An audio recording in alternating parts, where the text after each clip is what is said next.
मैंने बनाया जन्माष्टमी पर लड्डू गोपाल जी की भोग के लिए कूटू की पूड़ी, मखाने की खीर और घर पर ही माखन बनाया और गोला की बर्फी बनाई। कैसी रही मेरी जन्माष्टमी देखोगे आज के ब्लॉग में। राधे राधे दोस्तों, मैं बना रही हूँ जन्माष्टमी पर गोला की बर्फी। तो इसके लिए मैंने 5 गोला ले लिए थे और गोलन को मैंने छोटे छोटे पीसेस में काट लिया था। और एक तरफ मैंने कढ़ाई में दूध चढ़ा रखा था खोआ बनाने के लिए, क्योंकि बर्फी में खोआ भी डलता है। तो मैंने बाहर से नहीं मंगाया था, घर पर ही बना रही हूँ। और फिर मैंने जो गोला के पीसेस काटे थे वो मैंने मिक्सर जार में डालकर बारीक पीस लिया और बिल्कुल बारीक पीसा था। आप चाहो तो नारियल का बुरादा भी ले सकते हो, लेकिन मुझे लगता है कि उसमें मिलावट होती है, इसलिए मैं गोला की बर्फी बनाती हूँ। और इधर हमारा खोआ भी बनके तैयार हो गया था अच्छे से चलाने के बाद। फिर मैंने इस खोआ को एक प्लेट में निकाल लिया और फिर मैंने कढ़ाई में देसी घी डाल दिया 1 चम्मच। और घी गर्म हो गया था तो जो गोला का बुरादा मैंने पीस कर रखा है वो इसमें डाल दूंगी। और इस बुरादे को मैं अच्छे से भून लूंगी, ज्यादा नहीं भूनूंगी, मतलब कच्चापन निकल जाए इसका, इतना ही भूनूंगी। और इसके लिए मैंने गैस मद्दी कर रखी है, मद्दी गैस पे ही भूनूंगी, क्योंकि गोला ना जल्दी जलता है। मुझे हल्का सा ही फ्राई करना है इसको। और ये देखिए अच्छे से भुन गया है, तो अब मैं इसको निकाल दूंगी। गैस मैंने बंद कर दी है और एक तरफ मैं चाशनी बना लूंगी इसके लिए। तो इसके लिए मैंने अंदाजे से पानी डाल दिया था कढ़ाई में और इसमें मैंने 2 कटोरी चीनी डाल दी। और एक तरफ मैंने दूध चढ़ा दिया था। आज मैं बना रही हूँ मखाने की खीर जन्माष्टमी पर। और इधर मैंने चाशनी बनने रख दी थी और एक तरफ मैंने दूध उबालने रख दिया था। और अब मैं जो मखाने रखे हैं उनको मैं काट लूंगी, छोटे छोटे पीसेस कर लूंगी। सारे मखानों को ऐसे ही छोटे छोटे पीसेस में काट लूंगी। और एक तरफ मैंने काजू बादाम भी काट लिए थे, जो कि मैं बर्फी में डालूंगी, मखाने की खीर में डालूंगी। और इधर दूध उबल गया था तो जो मखाने मैंने काट कर रखे थे वो डाल दिए। इधर चाशनी भी बन गई थी बर्फी के लिए, तो मैंने ऊपर से इसमें इलायची डाल दी। और फिर मैंने जो गोला का बुरादा बनाया था उसमें मैंने काजू बादाम जो काट कर रखे थे वो डाल दी। और खोआ बनाया था वो अब इसमें डाल दूंगी। और इसमें से थोड़ा सा खोआ मैंने बचा लिया है मखाने की खीर में डालने के लिए। तो इधर अब मैं सारी चीजों को ना इसके अंदर अच्छे से मिक्स कर दूंगी, बिल्कुल अच्छे से कर दूंगी। और इधर सारी चीजें मिक्स हो गई हैं, इधर चाशनी भी बनकर तैयार हो गई है। और जो मैंने बनाया था गोला का बुरादा अब मैं इस चाशनी के अंदर डाल दूंगी। अब मैं इसको अच्छे से चला लूंगी और बर्फी का बैटर बनकर हो गया तैयार। अब मैं इसको एक प्लेट में निकाल लूंगी। और प्लेट में मैंने पहले से ही देसी घी लगा कर रखा है, ताकि जो बैटर है ना वो प्लेट से चिपके ना।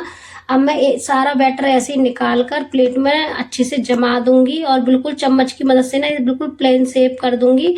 और ऐसे ही मैंने 2 प्लेटों में जमाया था, दूसरी प्लेट में भी ऐसे ही जमा दूंगी इसी तरीके से। अब मैं इसको 1 घंटे के लिए ऐसे ही छोड़ दूंगी। और इधर ना मखाने की खीर भी बनकर हो गई थी तैयार।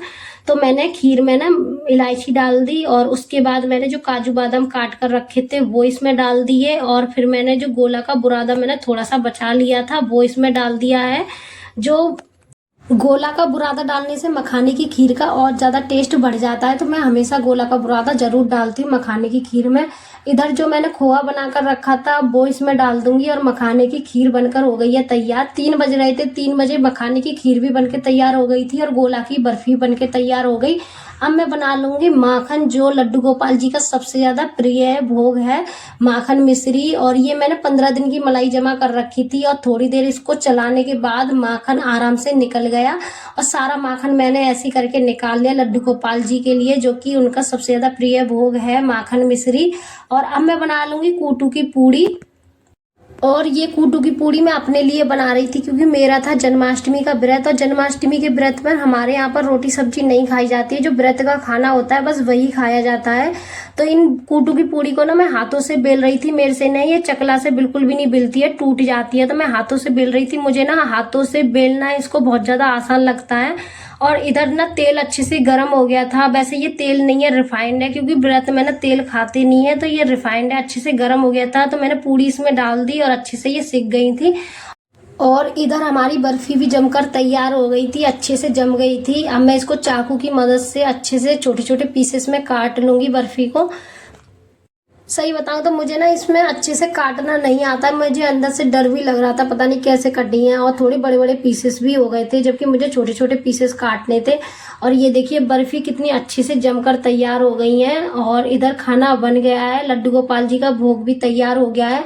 अब मैं लड्डू गोपाल जी को भोग लगा दूंगी। भोग में मखाने की खीर है, माखन मिश्री है और खीरा जरूर रखते हैं लड्डू गोपाल जी को भोग में।